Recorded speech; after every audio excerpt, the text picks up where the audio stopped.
yang luar biasa. Tepuk tangan buat Bapak.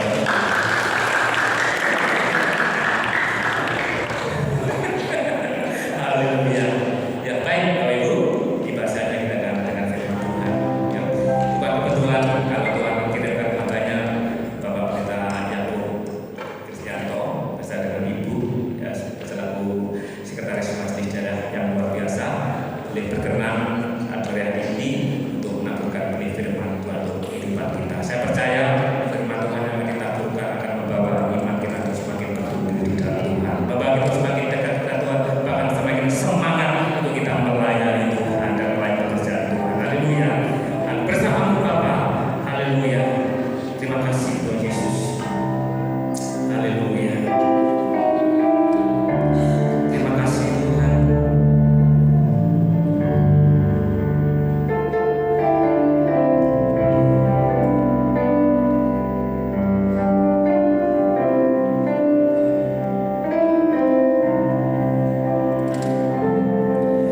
Engkau ada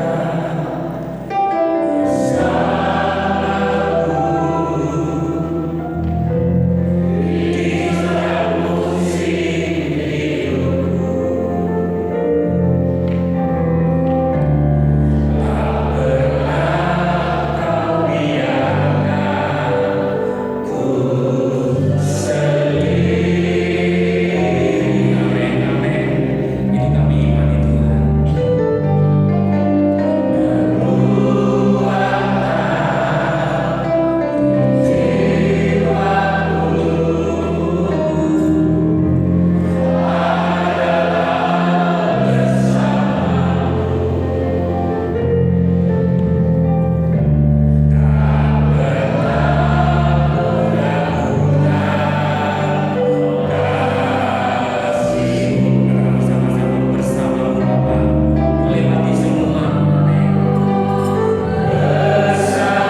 dia teman baik saya, ya, sejak angkatan 31, ya.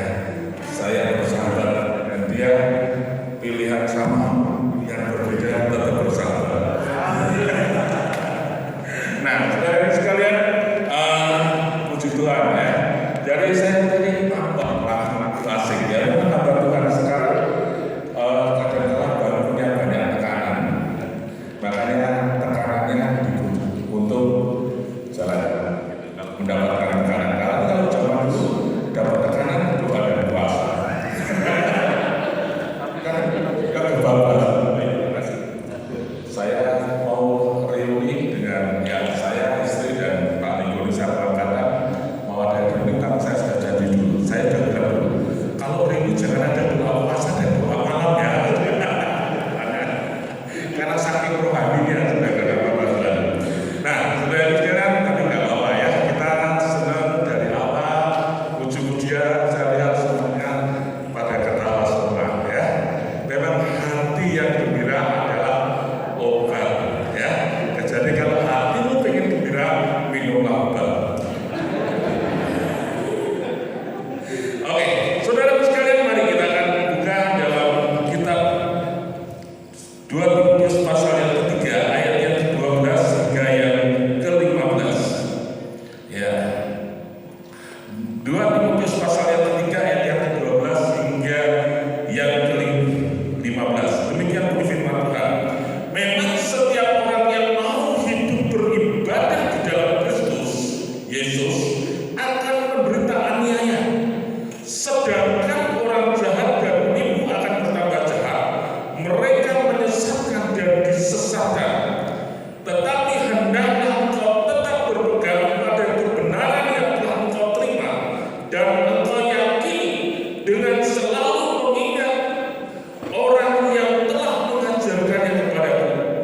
Ingatlah juga bahwa dari kecil engkau sudah mengenal kitab suci yang dapat memberi hikmat kepadamu dan menuntun engkau kepada keselamatan oleh iman kepada Yesus Kristus Yesus. Saudara, kalau kita lihat di dalam 2 Timotius pasal yang ketiga, maka kita dapat melihat tentang itu adalah nasihat dari Rasul Paulus, saudara sekalian, ya, kepada gembala muda yaitu Timotius. Dan kita lihat, kalau kita lihat di dalam 2 Timotius pasal yang ketiga, itu bicara tentang keadaan akhir zaman, ya, bahwa ketahuilah bahwa pada hari terakhir akan datang masa yang sukar, manusia akan mencintai dirinya sendiri menjadi hamba Tuhan, mereka membuang dan menyembuhkan diri dan seterusnya. Artinya apa? Bahwa memang sejak dari dahulu ketika bicara tentang akhir zaman, saya nggak tahu akhir zaman kapan ya. Karena sejak zaman Alkitab ditulis bicara tentang sudah akhir zaman ya. Zaman saya sekolah ada peta zaman tahun 2000 Tuhan datang, ditambah kesalahan kalender Yahudi 4 tahun 96, ditambah Antikris 3,5 tahun, berarti sekitar tahun 92. Saya mendengarnya ketika tahun 80 sudah ya. Jadi rasanya waduh sudah mau akhir zaman, ketakutan saudara sekalian ya, karena belum nikah dulu.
mengingat zaman akhir semacam ini kesusahan, lebih baik kamu tetap seperti ketika kamu dipanggil.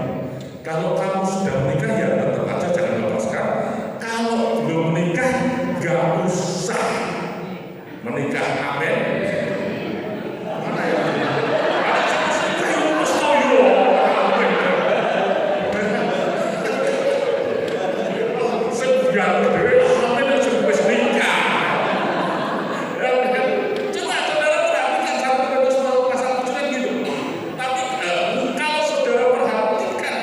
Dalam 2 Korintus, maka saudara lihat Paulus sendiri katakan, aku cemburu dengan kamu karena aku sudah mempertunangkan engkau dengan Kristus. Artinya apa? Paulus itu merasa bahwa Kristus datang.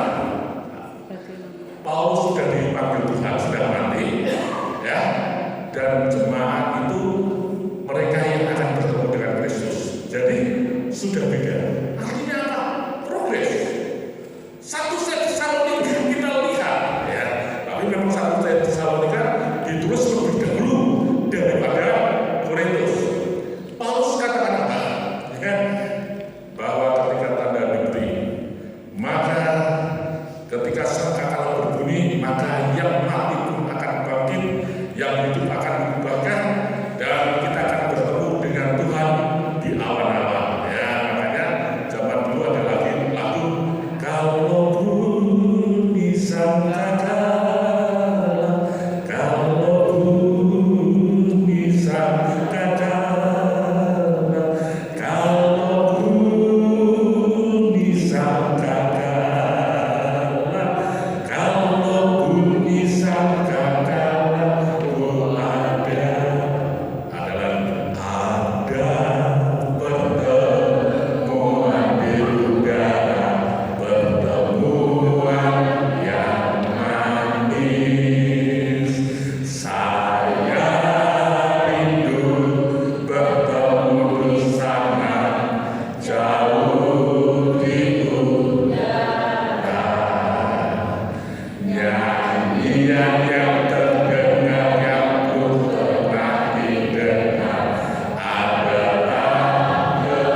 Menjadi hamba. Benar ya?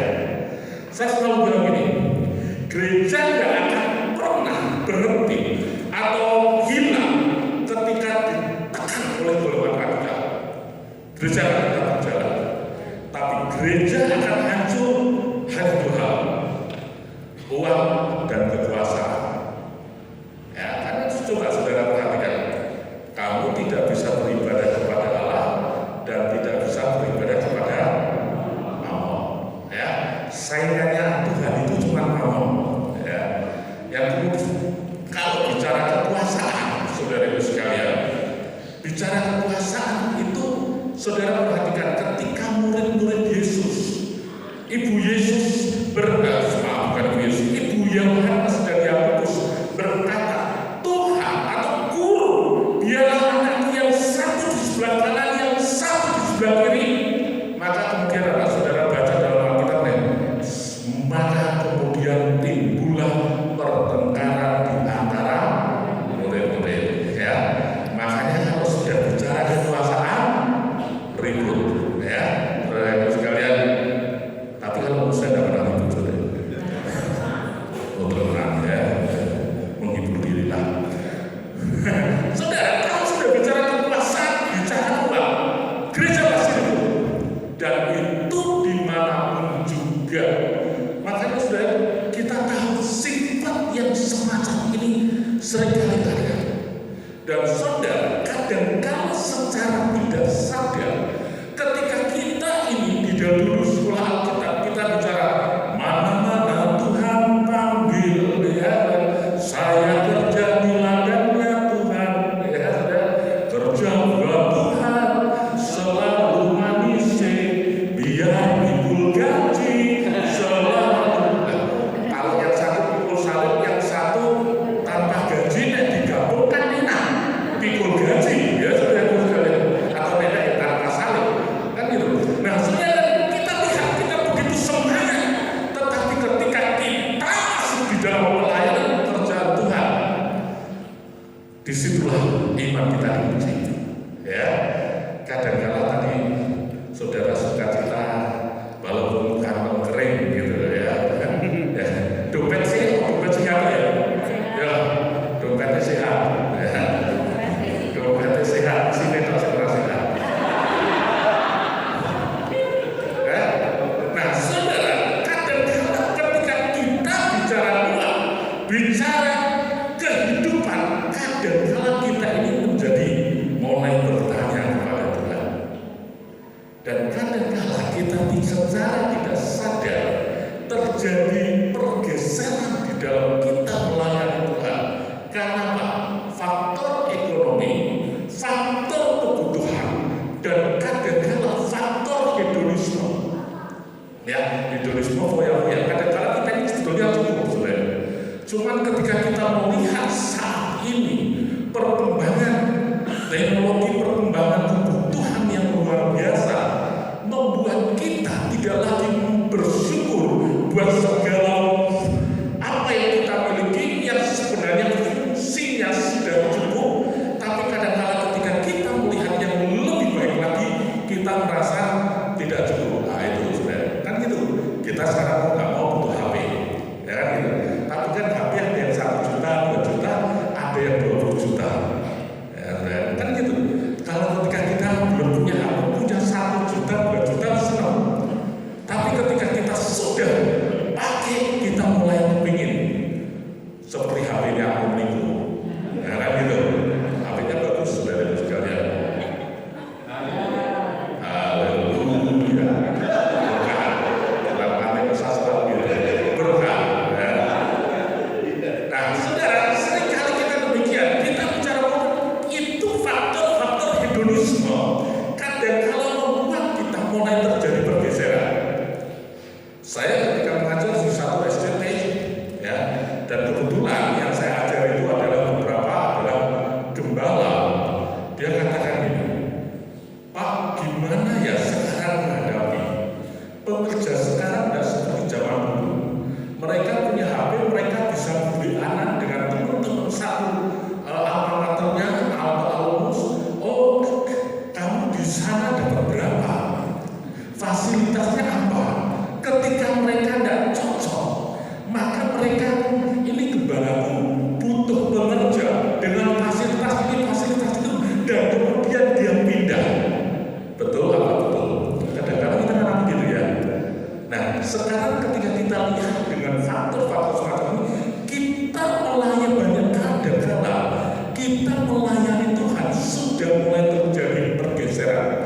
bukan lagi membuang diri ke ladang Tuhan, saudara. Ya, kita memberikan hidup, tetapi kita melayani menjadi mencari penghidupan. Kan itu. Kadang-kadang kita mulai mencari penghidupan, mana yang lebih baik di dalam kita melayani. Nah, saudara, dan sekarang pun ketika gereja berkembang dengan luar biasa megaces, berkembang dengan segala macam pun, maka saudara perhatikan sekarang ada namanya industri gereja. Artinya bagaimana, saudara? Kalau bicara industri, itu bicara tentang keuntungan.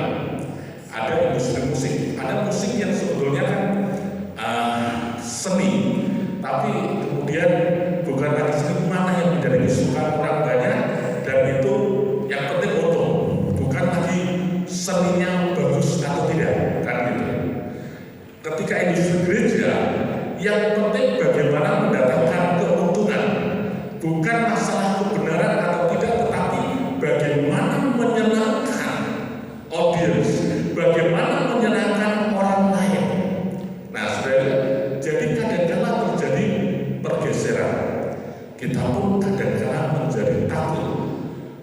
Kita tidak lagi menyenangkan hati Tuhan, tapi kadang-kadang bagaimana jemaat itu terikat di dalam gereja, yang kadang-kadang saudara sekalian menjadi kemudian kita melanggar kebenaran firman Tuhan. Terkadang dalam gereja jemaat memang penting, tetapi jangan sampai hal itu membuat kita tidak lagi kita bersandar pada apa yang Allah inginkan, Allah ingin ungkapkan, tetapi berdasarkan mana yang menyenangkan. Karena firman Tuhan kan pada zaman akhir banyak orang akan menyenangkan telinganya sendiri, dan kita hamba Tuhan kadang-kala kita terjebak dengan hal itu.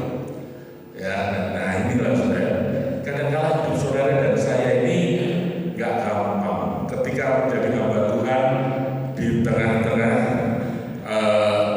akhir zaman. Makanya di dalam pasal 3 ayat yang ke-12 tadi, memang setiap orang yang mau hidup beribadah di dalam Kristus Yesus akan menderita aniaya, sedangkan orang yang penipu akan bertambah jahat, mereka menyesatkan dan disesatkan. Karena kita nggak berani untuk berkata kebenaran, ternyata yang tidak benar itu pengikutnya lebih banyak. Dalam Islam berkata ada kebenaran yang baru. Dalam satu tulisannya, apa yang dikatakan kebenaran yang baru bukan masalah kebenaran yang hakiki, yang sesungguhnya, tetapi kebenaran karena orang banyak mengatakan, maka itu menjadi suatu kebenaran walaupun itu salah. Nah, kadang-kadang kita juga demikian. Kita ini terpengaruh. Saudara, sekarang kekristenan kan gencar, perpuluhan diserang, trinitas diserang, segala macam diserang, saudara sekalian. Kita kadang-kadang mulai minder, ya. Kan saudara banyak kan putri total, ya, persepuluhan. Persepuluhan itu bukan hal yang dan segala macam dan segala macam dan segala macam. Sehingga ketika kita mengajarkan kepada kita mau jadi minder, jangan-jangan aku yang salah ya, kan gitu. Ketika kita bicara trinitas, ketika kita bicara yang lain-lain, kita mulai, benar nggak? Kita kadang-kadang sudah mulai goyah dengan pengakuan iman kita, ya kan? GBD ada pengakuan iman yang di dalam ADART itu, dan sekarang banyak serangannya juga. Ya memang saya teologi itu berubah, ya teologi firman Tuhan tetap, ya penafsiran teologi berubah. Kadang-kadang membuat kita ini kadang-kadang menjadi tidak percaya diri, menyatakan kebenaran. Nah ini persoalannya adalah di sini. Ketika kita mulai goyah melalui kehidupan kita, ketika mulai tampil pengejek-pengejek, ketika kita mulai tampil hal-hal yang lain, kita mulai goyah. Nah di sini sekarang bagaimana kita ini menjadi hamba Tuhan yang tetap idealis, yang tetap berpegang teguh pada prinsip-prinsip firman Tuhan. Yang pertama, saudara-saudara, yaitu ini, kita kadang-kadang sudah mulai capek dengan kehidupan kita. Kita lihat di dalam Matius 11 ayat 28 hingga yang 30. Ya. Matius pasal 11 ayat yang 28 hingga 30, saudara hafal semuanya. Marilah kepadaku semua yang letih lesu dan berbeban berat, aku akan memberikan kelegaan kepadamu. Pikulah kuk yang kupasang dan belajarlah kepadaku, karena aku lemah lembut dan rendah hati, dan jiwamu akan mendapat ketenangan. Sebab kuk yang kupasang itu enak dan bebanku pun ringan. 28 bicara tentang marilah kepadaku hai kamu yang letih lesu dan berbeban berat, ya. Dan dikatakan aku akan memberikan kelegaan kepadamu. Saudara dan saya kadang-kadang capek ya dalam melayani Tuhan. Jujur, kita pernah nggak capek? Kadang-kadang kita pernah nggak merasa bosan? Kadang-kadang kita pernah nggak kita mengalami masa-masa yang sangat tertekan? Ya, pernah nggak? Nggak ada yang di sini ya. Ada yang pernah mengalami ini, coba angkat tangan. Oh, nggak ada. Ada, nggak ada, luar biasa. Oh, nggak ada yang ngaku. Berarti di sini pembohong. Saya nggak ngarani loh ya. Lu jalan saya sendiri loh. Nggak ada yang. Saudara, saya pernah mengalami masa-masa sulit. Saya pernah sampai berdoa itu hanya bilang gini, Tuhan sungguh Tuhan yang aku belum doa Tuhan supaya sangat gitu ya. Saya pernah mengalami depresi tingkat 4 ya. Depresi tingkat 4 ini saya pernah mengalami tekanan di dalam pelayanan ya. Tekanan dalam pelayanan, bukan tekanan masalah ekonomi, dan tekanan dalam pelayanan. Saya ini sampai gini, jangan sampai pagi hari. Jadi enaknya malam terus, karena kalau pagi takut dengan persoalan yang baru. Saya cerita dengan teman saya yang dokter dia bilang gini, kamu depresi tingkat 4, kamu tingkat 6 lalu sekarang dimulai kurang gitu ya. Dan saya pernah mengalami itu, jujur, mengalami tekanan yang sangat berat ya. Tapi bagaimana saya bisa kembali kuat dengan itu? Saya doa puasa setiap tanggal 21 sampai tanggal 31 atau 30, 10 hari di akhir bulan itu saya selesai puasa. Itu kira-kira saya lakukan selama setahun dan Tuhan tolong ya. Artinya apa? Kita ini kadang kalau sudah tidak kuat dengan itu ya. Tapi Tuhan kita luar biasa, walaupun kadang-kadang kita nggak bisa doa lagi ya. Dia bisa, dia mengerti tetesan air mata. Gimana lagunya itu? Jauh ya. Yang mengerti bahasa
kita itu menyerahkan pada Tuhan. Tetapi saudara, di dalam kita menyerahkan kepada Tuhan, maka Tuhan katakan, pikulah kuk yang kupasang dan bebanku pun ringan. Kuk itu bicara tentang kerja. Saudara dan saya itu pikul kuk itu dipakai untuk apa? Kayak mengirim ya. Kalau di sini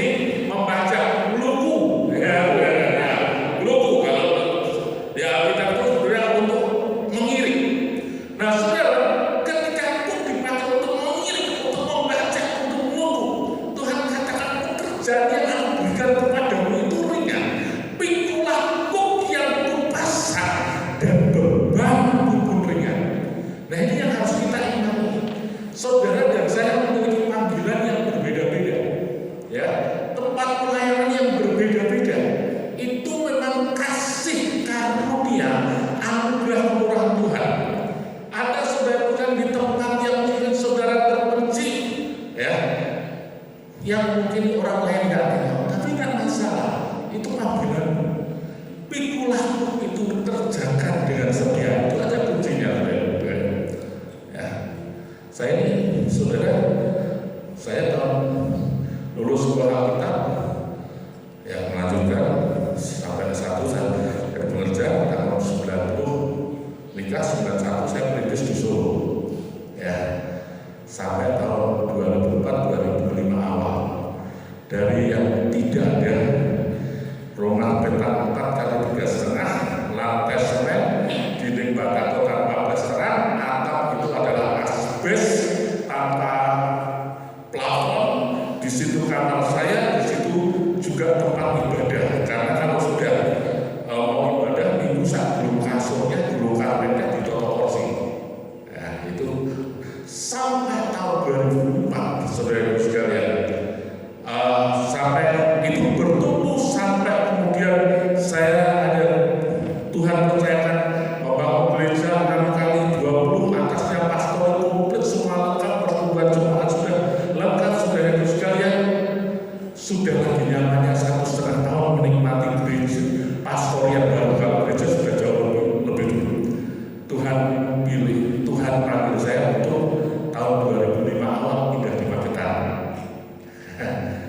Yang menggantikan, saudara minta menggantikan mertua, ya, dan tentu saja dengan persoalan hidup yang berbeda, ya. Sampai saat ini saya mulai merasakan kemurahan Tuhan, ya, dan makanya saudara, wah, banyak tantangan yang saya hadapi, tapi saya banyak juga mengalami pertolongan Tuhan. Makanya ketika renovasi gereja secara total selesai, saya tulis, ya, namanya GPDI kasih karunia. Ditanya, Pak, kok ditulis, kok di GPDI-nya kasih karunia, kenapa? Saya ceritakan kemurahan Tuhan, dan saya bilang, nek ganti GPDI kasih mertua kan gak enak. Nanti kan jadi di Jawa Timur dikasih mertua.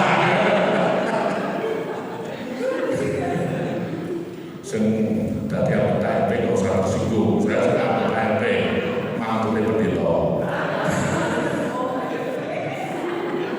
Nah, saudara, kita punya apa? Masa-masa panggilan yang berbeda-beda. Bukan berarti saya pindah, saya lebih nyaman, enggak. Ada jalannya Tuhan. Ya, saya nggak perlu ceritakan lebih lanjut. Tetapi yang penting adalah di mana saudara dipanggil, dia sesuai dengan apa panggilan saudara dalam hidup ini. Layani Tuhan.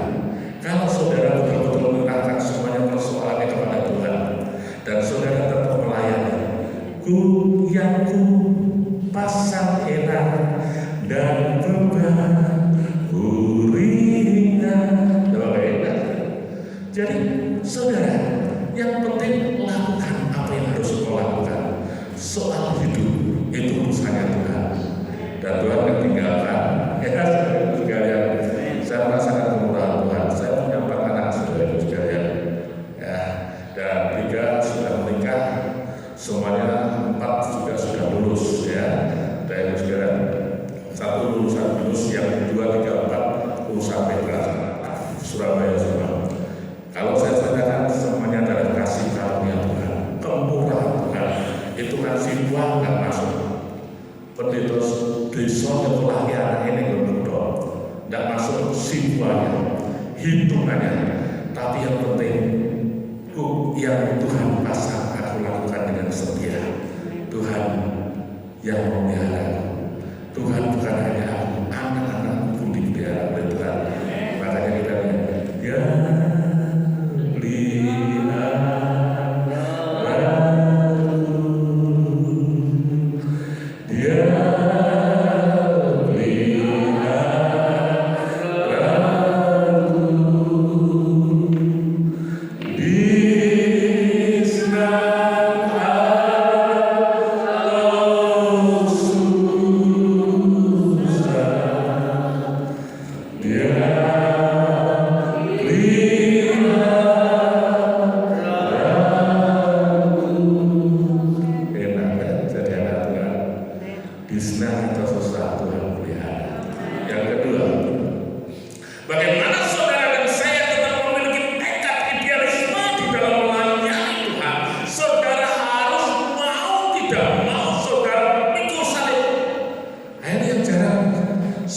sekalian, kalau saudara baca di dalam Matius pasal 10 ayat yang ke-38, barang siapa tidak memikul salibnya dan mengikut aku, ia tidak layak untuk aku.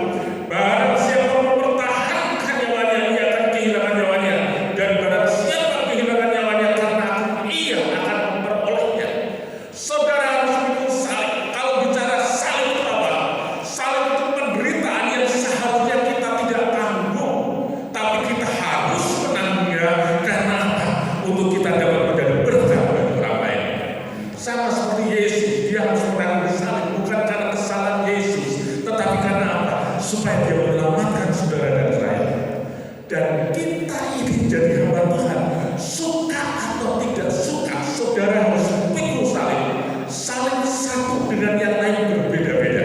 Salib dengan salib itu berbeda. Tetapi mau tidak mau saudara harus dan saya itu pikul salib, penderitaan yang sebenarnya bukan harus saudara alami, tapi saudara menjadi berkat. Dalam pembalakan itu pikul salib, saudara sekalian. Siapa di sini jadi gembala? Gak pernah dirasakan jemaat. Siapa di sini jadi gembala gak pernah dipindah dengan jemaat? Siapa di sini jadi gembala gak pernah apa? Ya, dipindah, dirasani, ya. Terus pokoknya kita. Dan ketika saudara dipindah, dirasani dan segala macam yang kira-kira saudara gimana? Pales? Enggak kan? Gembala yang baik pasti duduk diam di bawah kakimu, wes gue nangis, ya. Kita kadang-kadang mengalami masa-masa itu. Ketika saya dari Solo pindah ke Pacitan mengembalakan, saudara sekalian, pergantian penggembalaan itu selalu ada konflik. Saya bilang selalu ada konflik. Makanya saya mempersiapkan anak saya juga bilang, saya hanya memperkecil konflik yang ada, tapi saya tidak bisa menjamin bahwa walaupun pemimpin sudah dipersiapkan tidak ada konflik pasti. Ya, kira-kira yang pernah menggantikan penggembalaan kira-kira ada nggak? Nggak enak. Ya, nah ada kan? Konflik itu ada. Nah, ketika sudah mengalami demikian, kira-kira bagaimana? Saya bilang konflik di dalam gereja itu sehebatnya kalau ada pendeta gembala dengan jemaat itu aman. Tapi yang paling bahaya kalau gembala dengan jemaat kemudian ada gembala lain yang menumpangi, nah gitu. Ada di wilayah nggak ada ayam. Nah, sudah kita alami itu.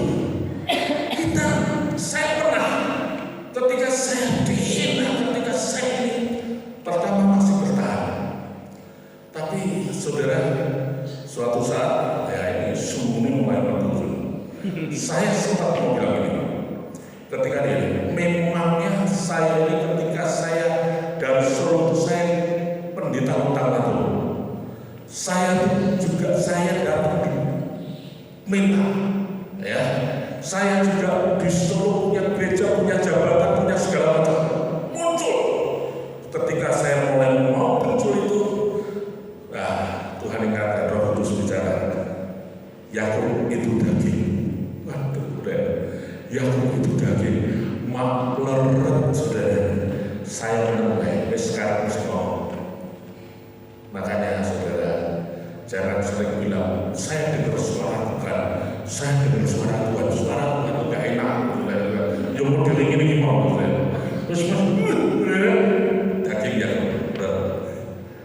diam, tapi itulah yang membawa kemenangan. Tapi itulah yang membawa saya merupakan titik balik saya.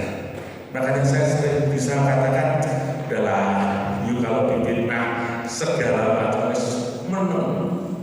Mulut itu diam, jangan melawan, ya. Diam, tenang aja, diam. Saya karena hidupmu bukan dari perkataan orang lain, tapi hidupmu dari perkataan firman. Enak juga kalau sudah kita sampai pada konsep yang semacam itu, tenang, ya. Itulah hidup kita, dan mungkin akan banyak contoh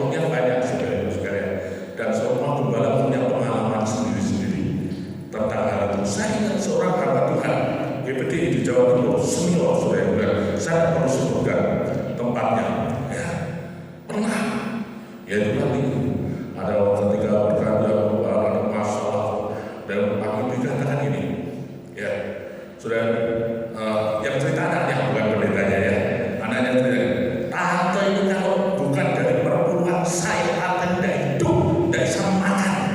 Di luar cepat yang lainnya mulai dongkol, anaknya mulai dongkol. Tapi saudara tahu, hamba Tuhan ini cuma senyum. Selesai ditanya, mama tadi dengar apa? Tidak dengar apa-apa. Udah, ketika minggu dia anaknya cerita, minggu itu loh, mama itu menyambut orang datang kebaktian, orang yang ngomong itu, dia mama itu jadi soalnya harus guyu. Tapi saudara tahu, orang yang ngomong ini nggak sampai setahun sing biasanya toko buka sampai jam 5 sore, wong ngantri, nggak sampai setahun dia buka sampai jam 9 malam, belum tentu sehari satu orang boleh datang. Makanya kita ini hamba Tuhan jadi biji mata Tuhan. Itu kita harus tetap berani pikul salib, berani sabar, ya. Makanya saya kalau di Jumat juga gitu. Kalau hamba Tuhan itu lawan, nek hamba Tuhan yang bales, ribut, padu, kawan, ya. Tapi kalau hamba Tuhannya itu diem, terus sembahyang, nangis Gusti, ciloko, ya. Nah ini sudah. Jadi saudara tenang aja. Itulah memang salib yang harus saudara pikul. Mungkin bentuk salibnya satu dengan yang lainnya. Tapi ketika saudara mau melayani Tuhan, harus banyak berkorban, memberikan hidup saudara, disakiti atau mengalami penderitaan yang lain untuk menyelamatkan, berkorban, tenaga, uang dan segala macam. Tapi firman Tuhan katakan, barang siapa mengasihi nyawanya, dia kehilangan nyawanya. Tetapi barang siapa rela kehilangan nyawanya untuk aku, dia tidak akan pernah kehilangan. Apapun yang kita korbankan untuk Tuhan, tidak pernah Tuhan itu nggak berikan kepada kita. Ada luar biasa. Nah, bagaimana saudara dan saya bisa pikul dan pikul salib? Ya, saudara sekalian, kita buka saja 1 Korintus 9 ayat yang ke-25. 1 Korintus 9 ayat yang ke-25 katakan ini, tiap-tiap orang yang turut mengambil bagian dalam pertandingan, menguasai dirinya dalam segala, mereka berbuat demikian untuk memperoleh suatu mahkota yang panah, tetapi kita untuk memperoleh suatu mahkota yang abadi. Saudara baca 1 Korintus pasal 9, itu sebetulnya jawaban Rasul Paulus ketika Rasul Paulus dikatakan rasul yang makan duit, dia melayani hanya untuk dapat duit. Maka saudara baca, ya, Paulus kemudian dia memberikan penjelasan kepada orang Korintus, Petrus kamu berikan, tapi aku pun juga sebenarnya berhak. Apakah kamu yang jangan, firman Tuhan mengatakan jangan memberangus lembu yang mirip. Apakah lembu yang Tuhan perhatikan? Nah, bukan itu saudara baca. Tapi Paulus katakan setiap orang melayani berhak untuk mendapatkan upahnya, termasuk upah jasmani. Tapi Paulus katakan, walaupun itu aku memiliki hak, aku tidak mau mempergunakan itu. Tapi dia katakan, apakah upahku di dalam memberitakan Injil? Dia katakan, upahku di dalam memberitakan Injil yaitu kalau aku, ya, bisa memberitakan Injil, dipercaya untuk memberitakan Injil, itu adalah upahku, ya. Saudara sekalian, jadi dia katakan upahku, ya, ayat 19, sungguh pun aku bebas terhadap semua orang dari diri Tuhan pada semua, ya. Ayat 18, kalau demikian apakah upahku? Upahku ialah ini, bahwa aku boleh memberitakan Injil tanpa upah, dan bahwa aku tidak mempergunakan hakku sebagai pemberita Injil.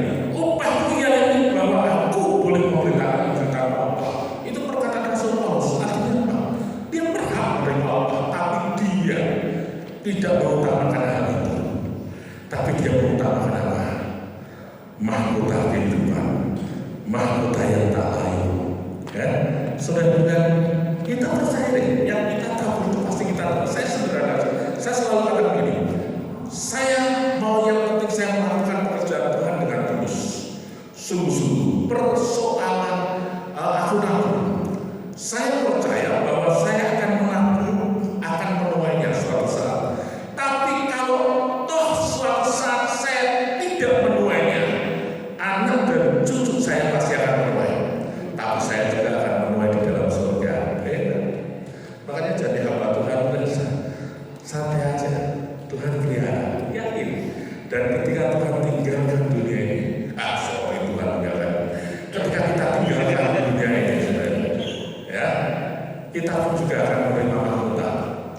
Enak saudara, mau nggak mau saudara harus tinggalkan dunia ini.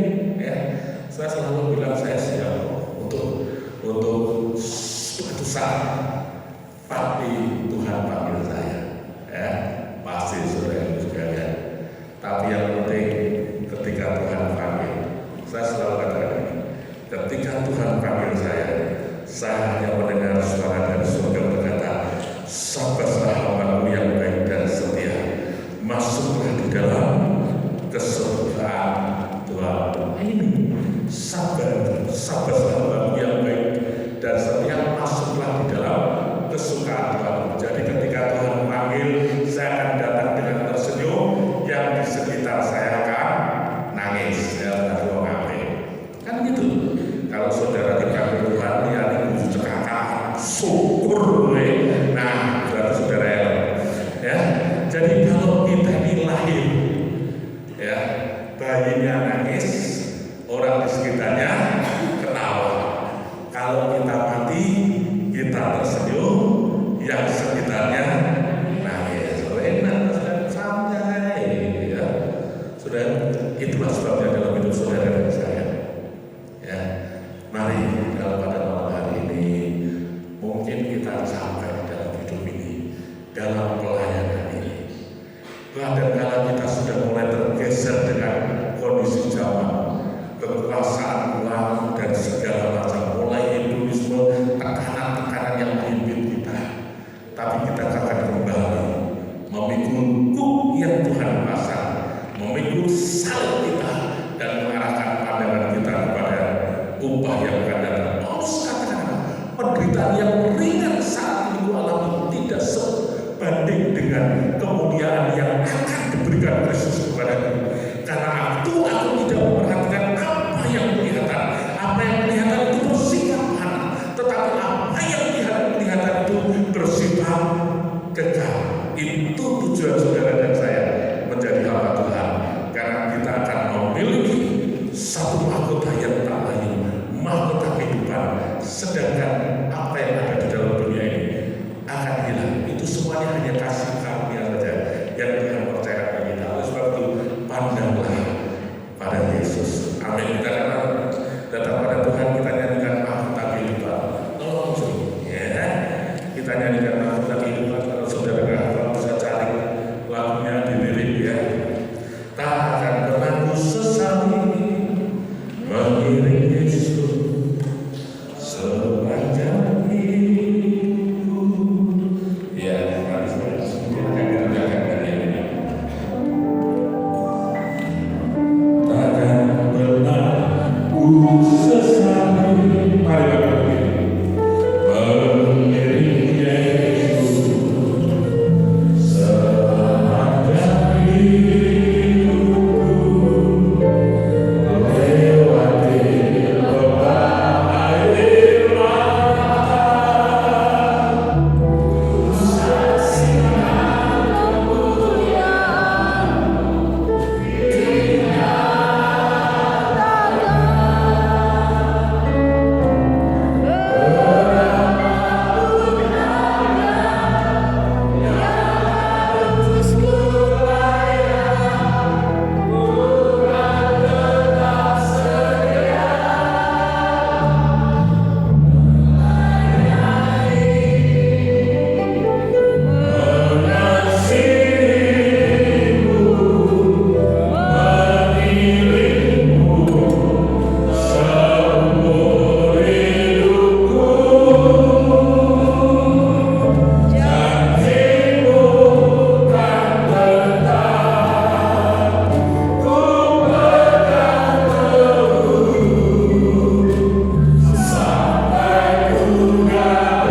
besok pagi jam 5 ada doa pagi. Walaupun acaranya lagu asik, tapi tetap ibadah, doa, tapi harus berdoa terus ya. Kita tetap pagi, besok pagi jam 5 sampai jam 6 ada doa pagi di tempat ini. Semoga AC-nya nggak terlalu dingin itu lagi. AC alam saudara ya.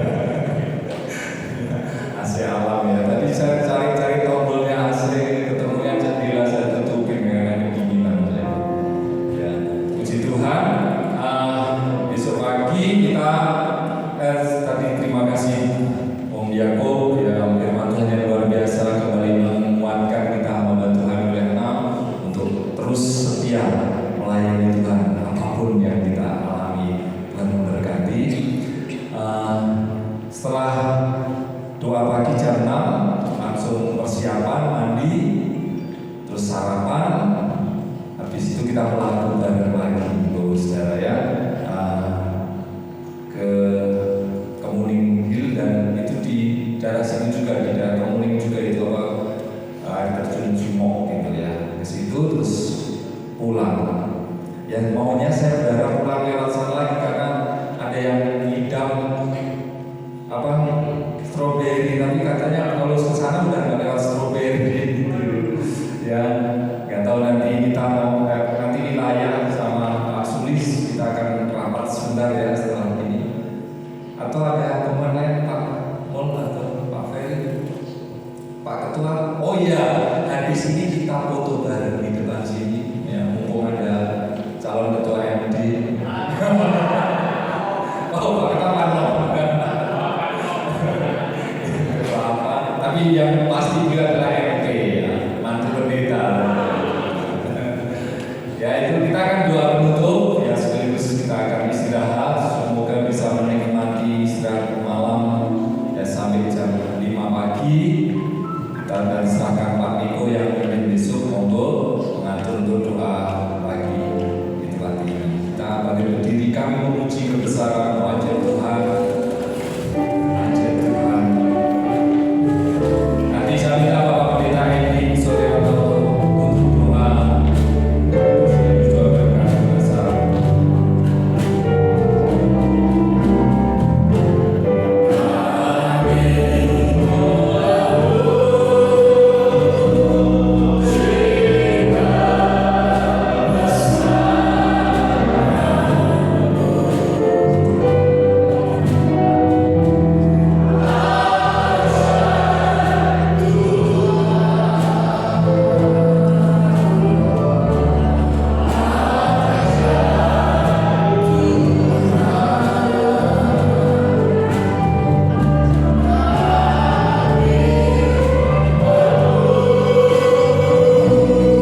demikian Engkau juga sudah memberkati kami pada kesempatan hari ini. Seluruh panitia ada, seluruh hamba-hamba yang sudah bersama dengan kami hari ini. Kemurahan tetap berlaku. Dan kami akan menyelesaikan ibadah kami dan beristirahat sampai besok pagi kembali bangun menyembah kepada Tuhan. Engkau Allah yang telah bersama dengan kami.